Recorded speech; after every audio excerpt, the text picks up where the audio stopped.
राष्ट्र सर्वप्रथम, राष्ट्र सर्वप्रथम, राष्ट्र सर्वप्रथम, राष्ट्र सर्वप्रथम। राष्ट्र सर्वप्रथम की बात कार्यक्रम में आप सभी राष्ट्रवासियों का हार्दिक स्वागत है। प्रधानमंत्री नरेंद्र मोदी ने पश्चिम बंगाल में नवनिर्वाचित भाजपा सरकार के मंत्रिमंडलीय निर्णयों को जनता के कल्याणकारी कदम बताते हुए उनकी सराहना की। कर्नाटक के मुख्यमंत्री भाजपा द्वारा केरल में मुख्यमंत्री के नाम की घोषणा में देरी को लेकर उठाए गए सवालों को खारिज कर दिया। आम आदमी पार्टी के राष्ट्रीय संयोजक अरविंद केजरीवाल ने आरोप लगाया कि 3 मई को आयोजित नीट यूजी 2026 परीक्षा पेपर लीक की खबरों के बाद रद्द कर दी गई। राष्ट्रीय परीक्षा एजेंसी यानी एनटीए ने घोषणा करते हुए कहा कि 3 मई 2026 को आयोजित हुई यह परीक्षा अब मान्य नहीं रहेगी और इसे दोबारा कराया जाएगा। एजेंसी ने यह फैसला केंद्र सरकार की मंजूरी के बाद लिया है। मद्रास उच्च न्यायालय ने एक अंतरिम आदेश जारी कर तमिलनाडु विधानसभा चुनाव में तिरुपुत्तूर निर्वाचन क्षेत्र से विजयी हुई तमिलगा-वेट्टी कजगम के उम्मीदवार श्रीनिवासा सेतुपति को 13 मई को होने वाले राज्य विधानसभा के सदन परीक्षण और विश्वास प्रस्ताव में भाग लेने से रोक दिया। केरल में मुख्यमंत्री पद को लेकर कांग्रेस में जारी गतिरोध को सुलझाने के लिए सोनिया गांधी ने हस्तक्षेप किया, जिसके बाद केपीसीसी के पूर्व अध्यक्षों को दिल्ली तलब किया गया। नीट यूजी 2026 की परीक्षा रद्द होने पर राहुल गांधी ने केंद्र सरकार पर तीखा हमला बोलते हुए कहा कि अमृतकाल जहर युग में बदल गया है। राउस एवेन्यू अदालत ने पूर्व भाजपा सांसद ब्रिजभूषण शरण सिंह के खिलाफ यौन उत्पीड़न मामले में विशेष जांच दल के एक सदस्य का बयान दर्ज किया। तमिलनाडु के मुख्यमंत्री सी जोसेफ विजय के ज्योतिषी रिकी राधन पंडित वेट्टीवेल को तत्काल प्रभाव से मुख्यमंत्री के विशेष कार्यपालक के रूप में नियुक्त किया गया है। प्रधानमंत्री नरेंद्र मोदी ने वडोदरा में सरदार धाम छात्रावास का उद्घाटन किया। इस दौरान उन्होंने डॉक्टर दुष्यंत और दक्षाबेन पटेल कॉम्प्लेक्स का लोकार्पण, शिक्षण सहाय योजना का शुभारंभ और नई परियोजनाओं का भूमि पूजन भी किया।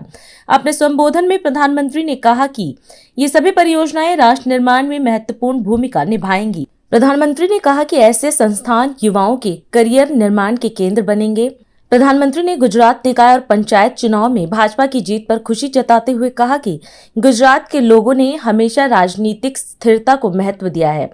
उन्होंने कहा कि जहां राजनीतिक स्थिरता होती है, वहां विकास और अर्थव्यवस्था को नई गति मिलती है।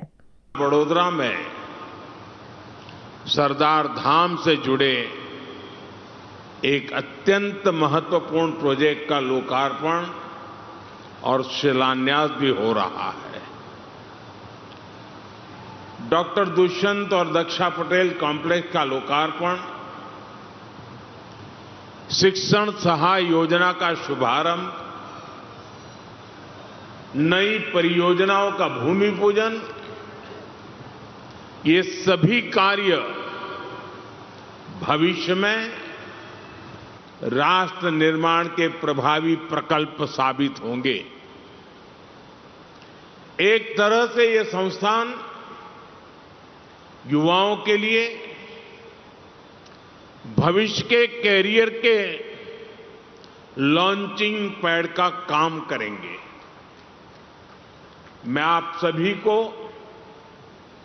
समाज के सभी लोगों को इस पुण्य कार्य के लिए बहुत बहुत बधाई देता हूं। साथियों, आज आपके बीच आया हूं तो एक और बात की खुशी है। बंगाल, असम और पुडुचेरी के नतीजों ने पूरे देश में ही उत्साह का माहौल बना दिया है और उसके साथ साथ आप सबने भी मिलकर एक इतिहास बनाया है। गुजरात निकाय और पंचायत चुनावों के परिणाम भी बहुत शानदार रहे और इसकी भी चर्चा पूरे देश में हो रही है। साथियों, गुजरात के लोगों ने हमेशा राजनीतिक स्थिरता को महत्व दिया है। ये यहां के लोगों की राजनीतिक दूरदर्शिता है। वो जानते हैं कि राजनीतिक स्थिरता का महात्म्य क्या होता है और जहां राजनीतिक स्थिरता होती है वहां अर्थव्यवस्था की गति और तेज हो जाती है। गुजरात ने ये बात बहुत पहले समझ ली थी। उसके परिणाम आज हमें गुजरात की ग्रोथ में भी दिख रहे हैं और एक के बाद एक चुनावी नतीजों में भी दिख रहे हैं। साथियों, आप सभी के बीच आना, आपके कार्यक्रमों का हिस्सा बनना मेरे लिए हमेशा ही बहुत सुखद होता है और लगता है घर में आया हूं, क्योंकि आपके बीच आकर समाज की शक्ति का एहसास होता है। हम सभी जानते हैं कि जब भी कहीं पर वास्तविक बदलाव होता है वो समाज की सामूहिक ताकत से ही होता है।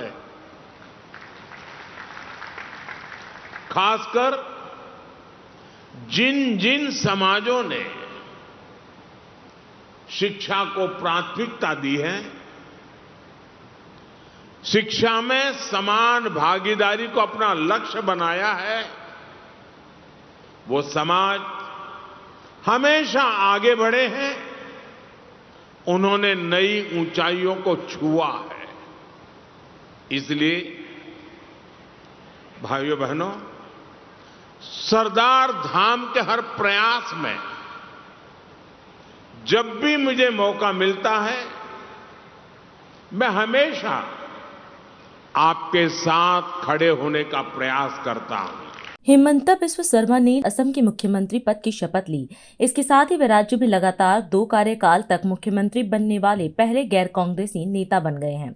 गुवाहाटी में आयोजित भव्य शपथ ग्रहण समारोह में राज्यपाल लक्ष्मण प्रसाद आचार्य ने उन्हें पद और गोपनीयता की शपथ दिलाई।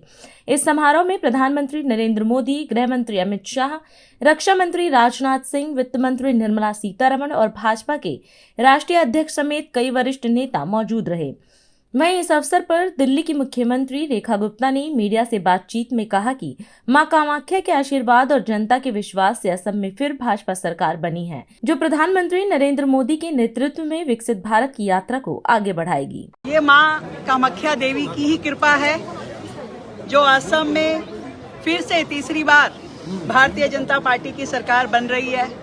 जनता का प्यार और विश्वास और मां का आशीर्वाद सदैव असम को और आगे बढ़ाए, विकसित करे, यहाँ की जनता को सुख संपन्न रखे।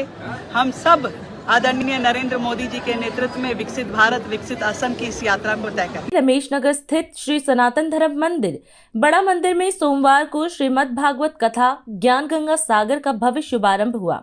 कथा आयोजन के पहले दिन मंदिर परिसर से मंगल कलश यात्रा निकाली गई, जिसमें बड़ी संख्या में महिलाओं, युवाओं और श्रद्धालुओं ने भाग लिया। पूरा क्षेत्र भक्ति संगीत, जयकारों और धार्मिक माहौल से गुंजायमान रहा। इस अवसर पर विश्व प्रसिद्ध कथा प्रवक्ता आचार्य मधुर दास जी महाराज द्वारा श्रीमद् भागवत महात्म्य का बखान किया गया। मंदिर समिति द्वारा आयोजित यह धार्मिक कार्यक्रम 12 मई से 18 मई तक चलेगा।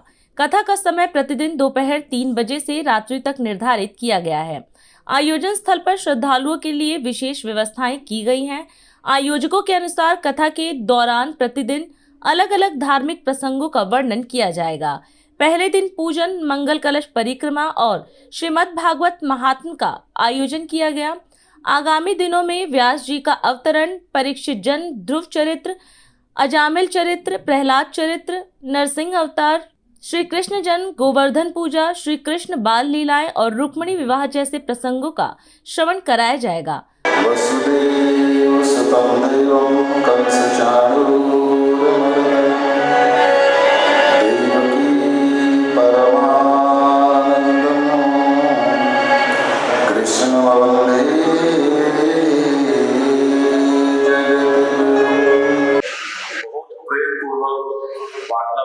के चरणों में वंदन करता हूँ। हमारे आदरणीय मोहन पाठक जी, राकेश पाठक जी, सुषमा पाठक जी और सारे परिवार, इस सभी परिवार को मैं नतमस्तक हूँ आपके चरणों में कि आपने हम सबको ये सिखाया कि हमें क्या करना चाहिए। उसके लिए मैं हमेशा सनातन धर्म सभा के हमारे प्रधान श्री राम शरण चावला जी की ओर से आप सबका अभिनंदन करता हूँ और भगवान से प्रार्थना करता हूँ कि आप परिवार सुखी रहे, स्वस्थ रहे और आशीर्वादों की झड़ी लगी रहे। आप सभी जो है धन्य है जिनके जीवन के अंदर ये श्रीमद् भागवत का ये सुंदर जो है ये समय जो आया है, उसके लिए मैं आपके परिवार को जो है आपके परिवार के चरणों में नतमस्तक हूँ और प्रणाम करता हूँ। परम आदरणीय राधा स्वामी हमारे मधुर जी महाराज कि आपने इस मंदिर से जो यात्रा शुरू की, उस यात्रा के साथ आपने पूरे के पूरे खाली दिल्ली क्षेत्र ही नहीं, शायद आज कोई भी स्टेट ऐसी नहीं होगी, शायद कोई 1, 2, 4 बची होगी। हर स्टेट के अंदर, हर राज्य के अंदर जो है आपने श्रीमद् भागवत, राम कथा, शिव पुराण, हनुमान जी की कथा, जहां कहीं भी आपको जिस स्वरूप में बुलाया गया आपने वहां पर जाकर कथा की। और आपके इस जन्म स्थान से मैं केवल इतना ही कहूँगा, बहुत समय नजदीक है जब आप 7 समुद्र पार भी जाकर कथा करेंगे। यही भगवान से प्रार्थना है। श्री सनातन धर्म मंदिर सरस्वती गार्डन की ओर से मंगलवार सुबह हेडग्वार पार्क में भजन व हनुमान चालीसा पाठ एवं भोग प्रसाद का आयोजन किया गया, जिसमें क्षेत्रवासी भारी संख्या में पहुंचकर पुण्य के भागी बने। इस अवसर पर पेशकर तिवारी ने व्यासपीठ से कार्यक्रम की शुरुआत की, जहां जयप्रकाश गुलाटी, सतपाल भाटिया, मदन लाल बहल, SP भाटिया, भूषण चोपड़ा, विमल चोपड़ा सहित भारी संख्या में श्रद्धालु उपस्थित रहे। इस अवसर पर सभी भक्तों ने हनुमान जी के भक्ति का रस आनंद लिया और उनके दिव्य स्वरूप को नमन किया। भक्तों ने कार्यक्रम के सफल आयोजन के लिए मंदिर के प्रधान राजकुमार कपूर, महामंत्री राजन भाटिया, कोषाध्यक्ष कुलदीप एवं महिला मंडल की राजमालिक एवं टीम व सभी सेवादारों का धन्यवाद किया। आप भी देखें इस कार्यक्रम की एक झलक। तेरा आपकी कृपा से सब काम हो रहा है। करते हो तुम कन्हैया, मेरा नाम हो रहा है।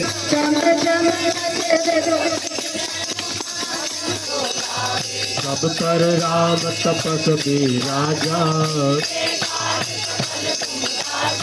और मनोरथ जो कोई लावे, जय हो चारों युग प्रताप तुम्हारा।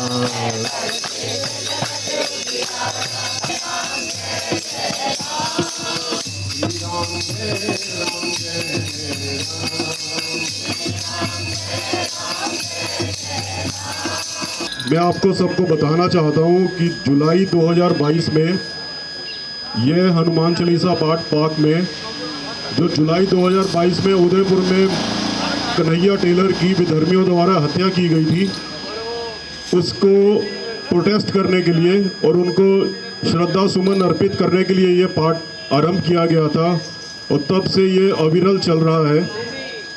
आज ईश्वर की असीम कृपा से 201वां हनुमान चालीसा पाठ यहाँ पे आयोजित किया गया है और आशा करता हूँ आने वाले समय में ये अविरल चलता रहेगा। हम रहे ना रहे पर ये पाठ हमेशा चलता रहेगा। आज का ये 201वां पाठ हम समर्पित करते हैं पश्चिम बंगाल के उन हिंदुओं को जो विधर्मियों के आगे झुके नहीं और अपनी उन्होंने जान दे दी। ईश्वर की उन पर कृपा हुई, आज वो छाती खोल के जय श्री राम का नारा लगा सकते हैं, अपना धर्म का अनुसरण कर सकते हैं। आज का पाठ हम उन्हीं को श्रद्धा सुमन के साथ अर्पित करते हैं। बिहार के मुख्यमंत्री सम्राट चौधरी ने नवीन किशोर सिन्हा पथ का लोकार्पण किया। इस दौरान अपने संबोधन में उन्होंने कहा कि मंदरी नाला सड़क परियोजना का जीर्णोद्धार बिहार के लिए गौरव का क्षण है।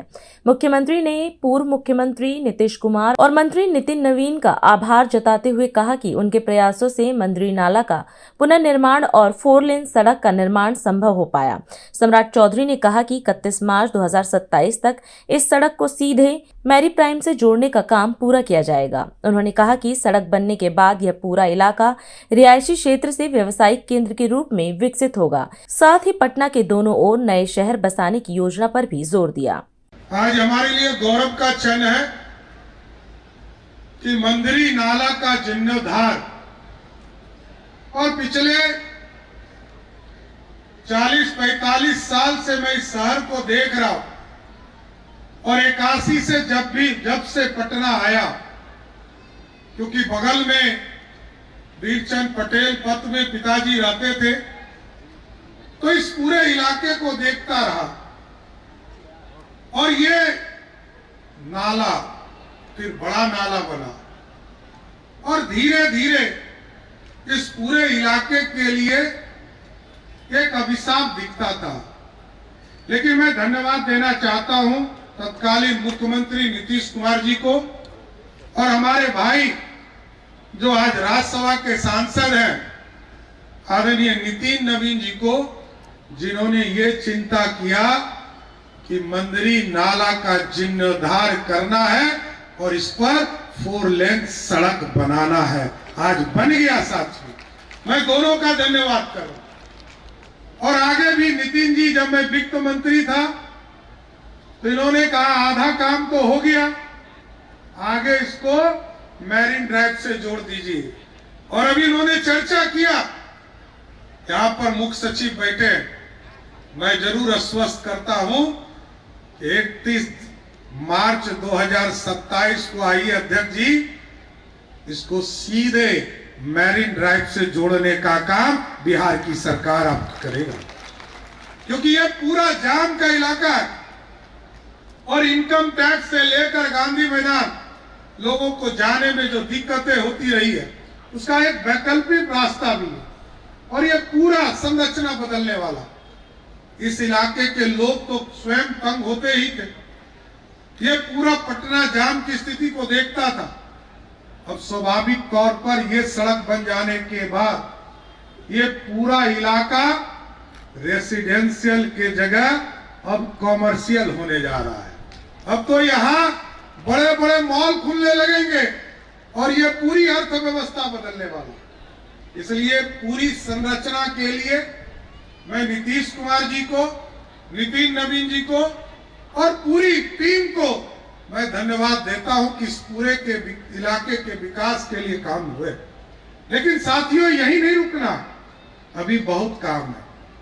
अभी पटना के दोनों तरफ नए शहर बनाना है साथियों। चाहे वो पाटलिपुत्रा के नाम पर लगभग 66,000 एकड़ जमीन में नया टाउनशिप हम बनाने जा रहे हैं, और गंगा के उस पार जो हरियर बाबा का इलाका है, जो सोनपुर का इलाका है, उस इलाके में भी हरियर नाथपुर बनाने का काम हमारी सरकार ने शुरू कर दिया है साहब। ये पूरा इंफ्रास्ट्रक्चर बदलना है। बिहार में नीतीश कुमार जी ने सुशासन दिया है और मोदी जी चाहते हैं देश विकसित हो और नीतीश जी चाहते हैं कि बिहार समृद्ध हो। इन दोनों नेता के आशीर्वाद से मैं जरूर आश्वस्त करता हूं, ये भारत भी विकसित होगा और बिहार भी आर्थिक रूप से समृद्ध होने का काम। आज नवीन किशोर सिन्हा जी का पुण्यतिथि है। मैं जरूर मुख्य सचिव जी से कहूंगा कि अगले साल जब पुण्यतिथि इनकी रहे तो यहाँ नवीन किशोर सिन्हा जी के एक मूर्ति बनाने का काम भी हम लोग करें, इसकी व्यवस्था करना है। इसलिए साथियों, मैं फिर से सबको बधाई देता हूं, शुभकामना देता हूं। और आज पटना को एक वैकल्पिक रास्ता मिला है। पटना को ट्रैफिक के जाम से अब निजात मिलेगा। इसके लिए मैं पटना के तमाम लोगों को इसकी शुभकामना देता हूं कि आज से नया रास्ता आपको मिल गया। अब आपके विकास में एक और कड़ी जुड़ने का काम किया है। मैं फिर से आपको बधाई देते हुए अपनी बातों को विराम देता हूं। बहुत बहुत धन्यवाद। अभी समय है एक ब्रेक का, हम चलते हैं ब्रेक पर, आप कहीं जाए नहीं, छोटा सा ब्रेक। श्रेया फर्निशिंग लेकर आया है आपके लिए होम कलेक्शन, जिसमें आपको मिलता है upholstery fabric, designer curtains, home and office decoratives, carpets and sofa cover कम से कम दाम में कीर्ति नगर में आपके लिए उपलब्ध है। Kamal Buildtech Private Limited, fulfilling promises. With our professional team and experience of delivering projects, in past we guarantee you peace of mind and top quality work in an affordable price. और अधिक खबरों के लिए आप हमारे YouTube channel दैनिक India दर्पण को अभी सब्सक्राइब करें और नोटिफिकेशन के लिए बेल आइकन को प्रेस करना ना भूलें। राष्ट्र सर्वप्रथम की बात कार्यक्रम में ब्रेक के बाद एक बार फिर आप सभी राष्ट्रवासियों का स्वागत। नई दिल्ली में CII वार्षिक व्यापार शिखर सम्मेलन 2026 का आयोजन किया गया। इस अवसर पर कार्यक्रम में उत्तर प्रदेश के मुख्यमंत्री योगी आदित्यनाथ भी मौजूद रहे। इस दौरान अपने संबोधन में मुख्यमंत्री ने उद्योग जगत से जुड़े सभी उद्यमियों और इंडस्ट्री लीडर्स को बधाई दी। मुख्यमंत्री ने कहा कि किसी भी राष्ट्र की आर्थिक प्रगति उनकी मैन्युफैक्चरिंग क्षमता पर निर्भर करती है। उन्होंने कहा कि आर्थिक विकास का सीधा संबंध रोजगार और निवेश से होता है। मुख्यमंत्री ने बताया कि उत्तर प्रदेश आज देश की शीर्ष 3 अर्थव्यवस्थाओं में शामिल है और पिछले 9 वर्षों में राज्य की प्रति व्यक्ति आय को 3 गुना बढ़ाने में सफलता मिली है। उन्होंने कहा कि यूपी में तेजी से बुनियादी ढांचे का विकास हुआ है, जिससे निवेश और व्यापारिक गतिविधियों को नई गति मिली है। एनुअल बिजनेस समिट के आज के इस कार्यक्रम में CII से जुड़े हुए सभी हमारे उद्यमी साथियों, बहनों और भाइयों, एनुअल समिट के लिए मैं CII से जुड़े हुए प्रत्येक उद्यमी को, प्रत्येक इंडस्ट्री लीडर को हृदय से बधाई देता हूं और आप सबका मैं अभिनंदन भी करता हूं। आज से ही नहीं, प्राचीन काल से ही अर्थ का महत्व जीवन के सभी पुरुषार्थों में एक महती भूमिका का निर्वहन करता रहा है। और आज के परिप्रेक्ष्य में हम देखें तो दुनिया के अंदर युद्ध चाहे प्राचीन काल में रहे हों या वर्तमान में, इनके पीछे भी अर्थ ही कहीं ना कहीं प्रधान है। तो स्वाभाविक रूप से किसी भी राष्ट्र की आर्थिक प्रगति के पैमाने को अगर हम देखें तो उसकी मैन्युफैक्चरिंग पावर जितनी सशक्त होगी, जितनी मजबूत होगी, वह आर्थिक उन्नति के पायदान पर उतनी ही मजबूती के साथ आगे बढ़ेगा।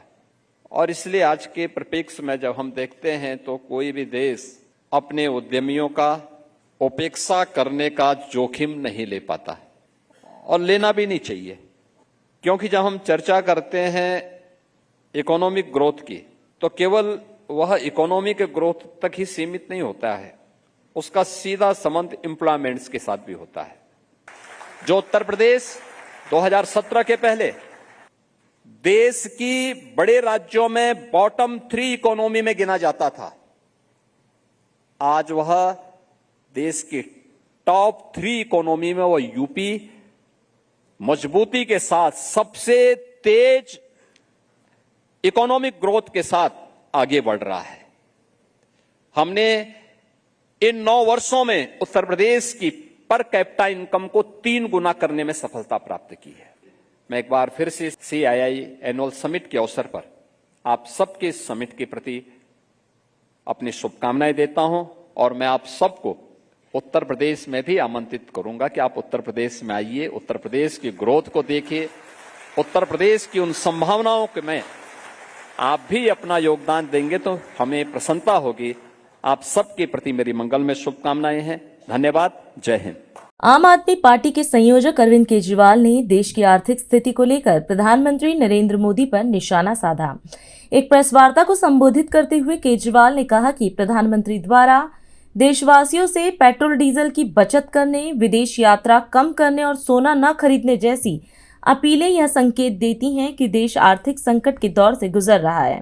उन्होंने केंद्र सरकार से मांग की कि देश की वास्तविक आर्थिक स्थिति और आने वाले समय की चुनौतियों के बारे में जनता को स्पष्ट जानकारी दी जाए। केजरीवाल ने कहा कि वैश्विक तनाव और युद्ध की स्थिति के बावजूद अन्य देशों ने अपने नागरिकों से इस तरह की अपील नहीं की है। उन्होंने सवाल उठाया कि इन परिस्थितियों का बोझ मध्यम वर्ग पर क्यों डाला जा रहा है। प्रधानमंत्री जी ने कहा है कि देश बेहद आर्थिक संकट से गुजर रहा है और इस वजह से उन्होंने देश के एक लोगों को अपील की है ये 7 स्टेप उठाने के लिए, ये 7 कदम उठाने के लिए। एक तो ये कि वर्क फ्रॉम होम करो, सोना खरीदना बंद करो, कम से कम सोना खरीदो।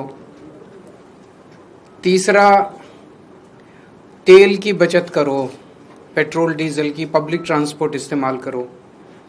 चौथा, फर्टिलाइजर्स का कम से कम इस्तेमाल करो, नेचुरल फार्मिंग करो। पांचवा, फॉरेन प्रोडक्ट्स कम से कम इस्तेमाल करो और फॉरेन एक्सचेंज बचाओ। छठा, कुकिंग ऑयल कम से कम इस्तेमाल करो। और सातवां, फॉरेन ट्रैवल बंद करो, विदेशों में जाना बंद करो। हमारे देश 1950 के बाद से अभी तक ऐसे कई समय आए जब देश अलग अलग संकटों से गुजरा। कभी अलग अलग देशों से युद्ध हुआ, चीन से, पाकिस्तान से, आर्थिक मंदी से भी गुजरा। लेकिन इतने कठोर कदम आज तक कभी किसी प्रधानमंत्री ने देशवासियों को लेने के लिए नहीं कहे। मुझे याद है लाल बहादुर शास्त्री जी ने भी देश के लोगों से अपील की थी, इंदिरा गांधी जी ने भी एक समय सोना ना खरीदने की अपील की थी, अलग अलग अपीलें की थी अलग अलग प्रधान। इतनी कठोर अपील, इतनी सारी 7 इतने बड़े कदम आज तक कभी किसी ने नहीं लिया। पूरा देश इस वक्त सदमे में है। तो मेरी 3 गुजारिश है प्रधानमंत्री जी से। एक तो ये कि अगर आपने इतने कठोर कदम उठाने के लिए कहा है तो इसका मतलब अर्थव्यवस्था का काफी ज्यादा बुरा हाल है और या आने वाले समय में और भी ज्यादा बुरा हाल होने का अंदेशा है। देश ये जानना चाहता है कि हम कहां खड़े हैं। आपने हमें कहा हम सब देशवासी देशभक्त हैं, कठोर से कठोर कदम भी उठाएंगे, कठोर से कठोर अपने को अगर हमें कठिनाइयां बर्दाश्त करनी पड़ी, कुर्बानियां देनी पड़ी देश के लिए, वो भी करेंगे। लेकिन पता तो चले कि ये कदम क्यों उठाए जा रहे हैं, पता तो चले कि अर्थव्यवस्था कहां खड़ी है। केवल आदेश भर दे देने से तो काम नहीं चलेगा ना। ये देश हम सब लोगों का है, ये देश हम 140 करोड़ लोगों का है। तो प्रधानमंत्री जी से मेरा पहला निवेदन है कि वो पूरा आज हमारी क्या स्थिति है, अर्थव्यवस्था की, इकोनॉमी की क्या स्थिति है और आने वाले समय में कुछ महीनों में या 1 साल में हमारी क्या स्थिति होने का अंदेशा है, इसके ऊपर सारी जानकारी देश के लोगों के साथ साझा करें। दूसरा, हम सब जानते हैं कि ये इराक और अमेरिका के बीच जो युद्ध है उसकी वजह से हो रहा है। लेकिन इराक और अमेरिका की वजह से युद्ध जो है उसकी वजह से तो पूरी दुनिया प्रभावित है, सारी दुनिया के सभी देश प्रभावित हैं उस युद्ध की वजह से। लेकिन किसी भी देश ने, किसी भी देश की सरकार ने इस किस्म के ये 7 कदम उठाने के लिए किसी भी देश की सरकार ने अपने नागरिकों को अपील नहीं की है। तो दूसरी मेरी मोदी जी से प्रार्थना है कि देश के लोगों को बताए कि जो कदम किसी भी देश ने नहीं उठाए, सभी देश प्रभावित हैं, ऐसे कठोर कदम केवल भारत देश को उठाने की क्या जरूरत पड़ी, इतनी ज्यादा क्या खराब स्थिति हो गई। और तीसरी बात, इसका सारा बोझ मिडिल क्लास पे क्यों डाला जा रहा है। और अधिक खबरों के लिए आप हमारे YouTube चैनल दैनिक इंडिया दर्पण को अभी सब्सक्राइब करें और नोटिफिकेशन के लिए बेल आइकन को प्रेस करना ना भूलें।